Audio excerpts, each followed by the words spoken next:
چاہے وہ جج صاحبان کر رہے ہیں چاہے وہ وکلاء صاحبان کر رہے ہیں. تو اس ترجمے میں پھر کئی غلطیاں بھی ہوتی ہیں. ورڈ کا انگلش لفظ کے معنی جو ہیں ان کے ایک ایک لفظ کے یا حرف کے کئی معنی ہو سکتے ہیں. تو پھر اسی کا فائدہ اٹھا کے پھر مقدمے میں فائدہ اٹھایا جاتا ہے اپنی مرضی سے. تو ناظرین یہ بات تھی. اب میں آپ کو یہ بھی بتا دوں کہ یہ جو کورٹس ہیں پاکستان میں لوئر کورٹس ہیں. لوئر کورٹس میں آپ دیکھ لیں کہ جس میں سول جج ہیں, سول میٹرز ہوتے ہیں, اور اس کے بعد جو جوڈیشل مجسٹریٹ ہیں آپ وہ دیکھیں کہ وہ کیا کرتے ہیں. وہ کچھ کیسز ایسے ہیں جن کی سزائیں کم ہیں, ان کا وہ ٹرائل کرتے ہیں. اور جو سزائے موت کے کیسز ہیں وہ سارے ایڈیشنل سیشن جج اور سیشن جج صاحبان کرتے ہیں. ہائی کورٹ نے تو صرف یہ دیکھنا ہوتا ہے کہ جی اس میں کہیں قانونی سکم تو نہیں رہ گیا, کیونکہ ہائی کورٹ اور سپریم کورٹ آئینی عدالتیں ہیں. جو مین عدالتیں آپ کی ہیں وہ وہی ہیں جو سیشن کورٹ ہیں یا ایڈیشنل سیشن جج صاحب کی عدالت ہے, اور اس کے بعد نچلی عدالتیں. اور یہ سب سے امپورٹنٹ اس لیے ہیں کہ یہاں زندگی اور موت کے فیصلے ہوتے ہیں.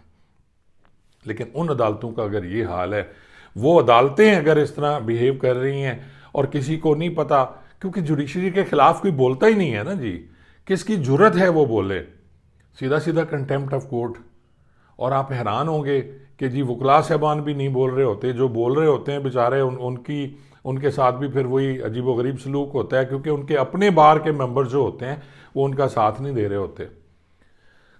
چاہے اس میں جج صاحبان غلط ہوں یا صحیح ہوں, سب انہی کی فیور کر رہے ہوتے ہیں. میری تو اتنی سی ریکویسٹ ہے کہ جی آپ جو کورٹ پروسیڈنگ ہے اس پہ توجہ دیں, اور ان کے جو ایگزام ہوتے ہیں. اب میں یہ بھی آپ کو بتا دوں ناظرین کہ یہ جو جج صاحبان کی جو ہوتی ہے جی, یہ آتے ہیں اس ڈپارٹمنٹ کو جوائن کرتے ہیں. اب ریکروٹمنٹ تو میں نہیں کہوں گا, اس میں یہ ہے کہ سول جج صاحبان آتے ہیں, اس سے جو پروموشن لے کے آتے ہیں وہ موسٹلی سیشن جج تک جاتے ہیں, یا پھر ان میں سے بڑے خوش قسمت جو ہیں وہ ہائی کورٹ کے جج بن سکتے ہیں, لیکن وہ سیشن جج ہی ریٹائر ہو جاتے ہیں. اس کے بعد آپ یہ دیکھیں کہ جو ایڈیشنل سیشن جج آتے ہیں وہ وکلاء میں سے کوٹا ہے, اور ان کی قابلیت پہ بھی کئی سوال اٹھائے جا سکتے ہیں کہ وہ کس طرح آئے. لیکن میں اس پہ بات نہیں کروں گا, کیونکہ اس کا بھی ایگزام ہے, اور ایگزام کے بعد انٹرویوز ہیں, انٹرویوز کے بعد پھر دیکھا یہ جاتا ہے کہ کون کس چیمبر کا ہے, کتنے بڑے چیمبر کا ہے, اور پھر وہ بڑے آرام سے جج صاحبان آ جاتے ہیں. اس موضوع پہ بات کرنا بڑا ضروری ہے. شاید میں وہ پہلا بندہ ہوں گا جو اس موضوع پہ بول رہا ہے, اور لوگ جرت نہیں کرتے ہیں, لیکن میں بولوں گا انشاءاللہ. اس پہ جہاں غلطیاں, جہاں میں پولیس کی کوتاہیوں اور غلطیوں پہ بولتا ہوں, وہاں جوڈیشری کی جو غلطیاں اور کوتاہیاں اس پہ بھی بات کرنی چاہیے, کیونکہ اس میں کوئی حرج نہیں ہے.